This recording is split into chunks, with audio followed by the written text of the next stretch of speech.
Hello friends, আজকে তোমাদের জন্য একটা ইম্পর্টেন্ট ভিডিও নিয়ে এসেছি। আমি আগে একটা ভিডিও আপলোড করেছিলাম প্রায় 1 মাস আমার চ্যানেল বন্ধ থাকার পর। আমি একটা ভিডিও আপলোড করি যেখানে আমি তোমাদের ওয়ান লাইনার পাঞ্চ দিয়েছিলাম একটা, কিন্তু অনেকেই হয়তো বুঝতে পারোনি ওয়ান লাইনার পাঞ্চ কেন আমরা ব্যবহার করব বা ওয়ান লাইনার পাঞ্চ আমাদের কিভাবে হেল্প করতে পারে, ওই ওয়ান লাইনার পাঞ্চটাকে আমাদের কিভাবে রপ্ত করতে হবে।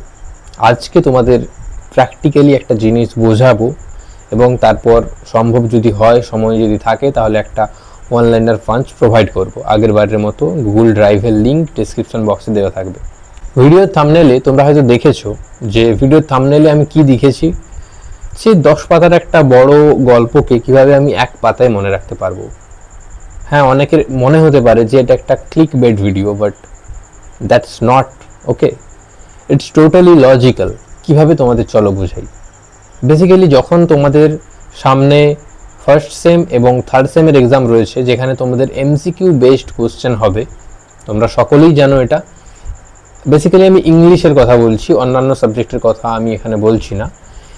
ইংলিশে তোমাকে একটা জিনিস ভেরি মাচ, যেটা তোমাকে যেই জিনিসটার উপর সবচেয়ে বেশি গুরুত্ব দিতে হবে, সেটা হচ্ছে এমসিকিউগুলো যেন তুমি নিখুঁতভাবে অ্যান্সার করে আসতে পারো। কেননা এত বড় বড় প্যাসেজ, দ্য বেট বা আরও যে সমস্ত গল্পগুলো রয়েছে তোমাদের, একটা একটা কিন্তু খুব বড়। ক্লাস 12-এর থার্ড সেমে যদি বলি, রাইডার্স টু দ্য সি রয়েছে, এগুলো খুব বড় বড় একটা একটা গল্প।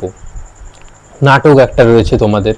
তো ওগুলোর মধ্যে থেকে হঠাৎ একটা ছোট্ট ক্ষুদ্রে কোশ্চেন বের করা, খুঁজে বের করা, ওটার অ্যান্সার করা পরীক্ষার খাতায় এত কম সময়ের মধ্যে, দ্যাটস ভেরি ডিফিকাল্ট। এই জন্যই হচ্ছে ওয়ান লাইনার পাঞ্চ। এমসিকিউ এক্সামে ভালো মার্কস আনার জন্য, ইংলিশের কথা বলছি বেশিরভাগ, টেক্সটের যে সমস্ত জায়গা রয়েছে ওখান থেকে আমাদের এমসিকিউ টাইপের কোশ্চেনগুলোকে খুব নিখুঁতভাবে পড়তে হয়। এর জন্য আমাদের বারবার বই রিডিং পড়তে হয়, বারবার কিন্তু আমরা অনেকটা সময় লাগে। এত বড় বড়, এত কম সময়ের মধ্যে এত বড় বড় টেক্সট পড়া নিখুঁতভাবে সম্পূর্ণ নয়, ঠিক আছে?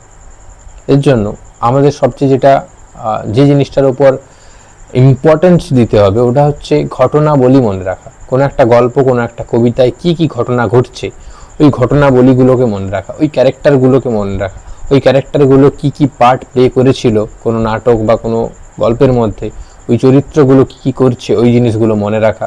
কোনো কবিতা হলে কবিতার ধারাবাহিকতাটাকে মনে রাখা, পরপর কি ঘটছে, বা গল্পের মধ্যেও পরপর কি ঘটছে, এই জিনিসগুলোকে মনে রাখা। এই জিনিসগুলোকে খুব সহজ সরলভাবে একটা একটা লাইনের মাধ্যমে এক পাতার মধ্যে একটা বড় গল্পকে কমপ্লিট করা যায়, ঠিক আছে? এই জিনিসটাই হচ্ছে ওয়ান লাইনার পাঞ্চ। একজন কমেন্ট করেছে আগের ভিডিওতে, বা অনেকে আমি দেখেছিলাম ওরা ড্রাইভের লিঙ্কটা অ্যাক্সেস করেছে। তো আশা করি তোমাদের আগের ভিডিওটা ভালো লেগেছে, ওখানে তোমরা ওয়ান লাইনার পাঞ্চ একটা পেয়েছো।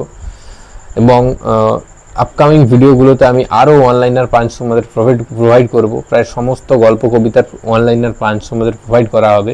এবং তার সাথে সাথে আমি এখন কন্টিনিউ ভিডিওস কিন্তু আপলোড করব। তোমাদের প্রচুর পরিমাণে প্র্যাকটিস করানো হবে, আনসিন প্র্যাকটিস করানো হবে, গ্রামার প্র্যাকটিস করানো হবে, এবং সিন যেগুলো রয়েছে তোমাদের পেজ ধরে ধরে মডেল কোশ্চেন পেপারেও কিন্তু প্র্যাকটিস করানো হবে। আজকে একটা গল্পের বা কবিতার কিছু একটা ডেসক্রিপশন বক্সে লিঙ্ক দেওয়া থাকবে, ওখানে অবশ্যই মেনশন করা থাকবে যে কিসের ড্রাইভের লিঙ্ক এবং কার ওয়ান লাইনার পাঞ্চ আমি প্রোভাইড করলাম। তো ওখানে তোমরা গিয়ে অ্যাক্সেস করতে পারো, ঠিক আছে? ভিডিওটা ভালো লাগলে অবশ্যই লাইক করো।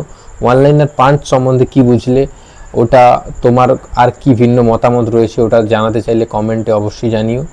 আর চ্যানেলে নতুন হয়ে থাকলে সাবস্ক্রাইব করো। Thank you.